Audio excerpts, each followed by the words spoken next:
आपने एक पॉइंट बड़ा इंटरेस्टिंग नाज़रीन के साथ शेयर किया कि डोनाल्ड ट्रंप अगर इलेक्शन जीत जाते हैं तो ये वो अमेरिका नहीं रहेगा जो ये गुज़िश्ता शब था, क्योंकि डोनाल्ड ट्रंप इस दफ़ा जो आ रहे हैं, जो गेटवेज ऑफ द सिस्टम का आपने जिक्र किया, वो उसको आप तोड़ते हुए आ रहे हैं। तो अब आप देखें ऐसी भरपूर विक्ट्री जहां वो इलेक्टोरल कॉलेज जीते, पॉपुलर वोट जीते, हाउस ऑफ रिप्रेजेंटेटिव जीते, पूरा सेनेट अपनी तरफ फ्लिप कर लिया और सुप्रीम कोर्ट में ऑलरेडी कंजर्वेटिव्स की मेजॉरिटी है। ये जो न्यू अमेरिका है, इसको पूरी दुनिया के तनाजुर में आप किस तरह इसको समराइज़ करेंगे? देखिए, ये इस वक्त पूरी दुनिया के लिए अलार्मिंग हो गया इन अ वे कि जो इस वक्त बाइडन साहब थे, उनकी तो ज़ाहिर पर्सनैलिटी भी और जो पॉलिसीज़ अमेरिका की चल रही थी, अमेरिका को डिफरेंट फ्रंट्स पे बहुत सारी प्रॉब्लम्स का सामना करना पड़ रहा था। मसलन यूँ तो वॉर्स में वो पहले भी उनको कई दफ़ा प्रॉब्लम्स हुई हैं, लेकिन अब जो रिसेंट हमने देखा यूक्रेन और रशिया वाली वॉर थी, वहाँ पर अमेरिका ना पूरे तरीके से यूक्रेन को सेटिस्फाई कर पा रहा था, वेस्ट को सेटिस्फाई कर पा रहा था, और रशिया भी जो है वो अपने फुल थ्रॉटल के साथ मुकाबला कर रहा था। सो वो फ्रंट खुला था, तो ज़ाहिर है वेस्टर्न कम्युनिटीज़ भी ये देख रही थी कि अमेरिका उस तरह हमारे साथ नहीं खड़ा। लेकिन अब ट्रंप साहब तो बहुत ही क्लियर कट हैं, ये तो कहते हैं कि जी हमें यूरोपियंस को अब अपनी मिलिट्री स्ट्रेंथ बढ़ानी है खुद, अपनी वॉर्स लड़नी है खुद, और ये एंटी ग्लोबलाइजेशन कह लें आप, वो तो अपने आप को रिस्ट्रिक्ट करेंगे मजीद। उसकी रीज़न क्या है? वो एक कॉमन अमेरिकन के ऊपर, टैक्स पेयर के ऊपर मजीद बर्डन नहीं डालना चाहते वॉर्स के through.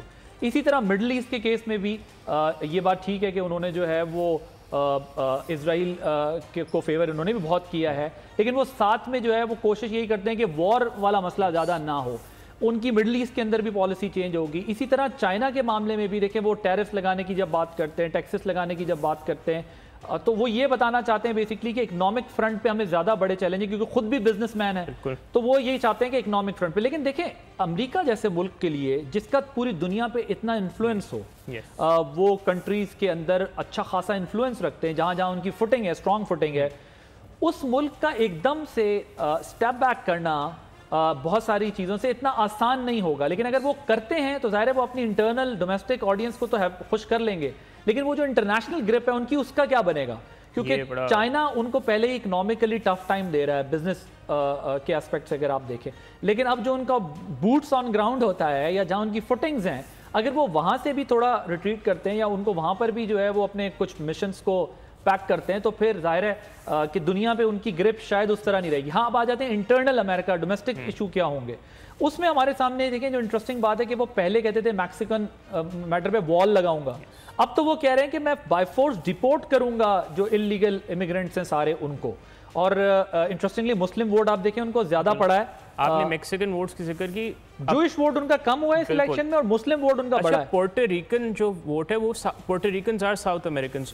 Trump has actually swept through Puerto Rican counties. तो अब मुझे, हालांकि उन्होंने वो जो फ्लोटिंग आइलैंड की बात की थी, यू रिमेंबर दैट, सो उनके लिए ये भी बड़ा वो होगा। तो कहने वाले अब ये भी कह रहे हैं एक्सपर्ट्स वहाँ पे कि जो इकोनॉमिक पॉलिसीज वो लाए हैं इतना आसान भी नहीं होगा। ज़ाहिर है कीपिंग इंटरनेशनल इन्फ्लेशन, बिजनेस और जो इस वक्त जियो स्ट्रेटेजिक पोजिशंस हैं कंट्रीज़ की, उसकी वजह से भी।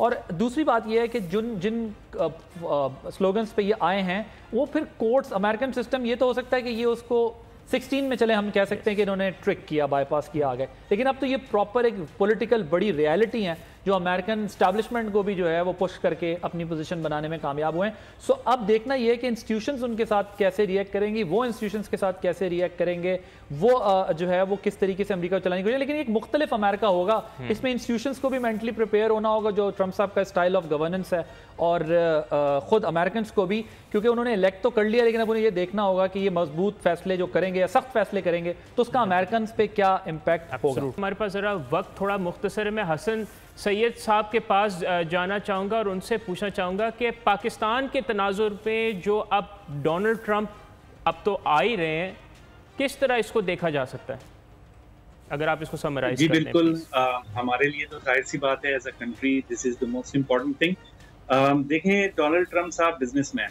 हैं, और जैसा अभी प्रीवियस स्पीकर ने कहा कि जंग की तरफ उनका रुझान कम, तो बुनियादी तौर पर पाकिस्तान के लिए अपॉर्चुनिटी है कि पाकिस्तान अगर बिजनेसी साइड के ऊपर एक प्रॉपर प्रपोजल के साथ, एक प्रॉपर ऑफरिंग के साथ डोनाल्ड ट्रंप को नज़र आए, तो डोनाल्ड ट्रंप के पास कोई प्रीवियस बैगेज नहीं है जो पाकिस्तान के साथ ना डील करे। हैविंग सेड दैट, पाकिस्तान खुद एक अपने अंदरूनी तौर पर इकोनॉमिकली अपने तमाम फ्रंट्स के ऊपर पाकिस्तान एक कमज़ोर पोजीशन में है। तो पाकिस्तानी गवर्नमेंट को बहुत तेज़ी के साथ सोचना पड़ेगा कि कितना क्विकली और वो क्या कर सकते हैं ट्रंप के साथ।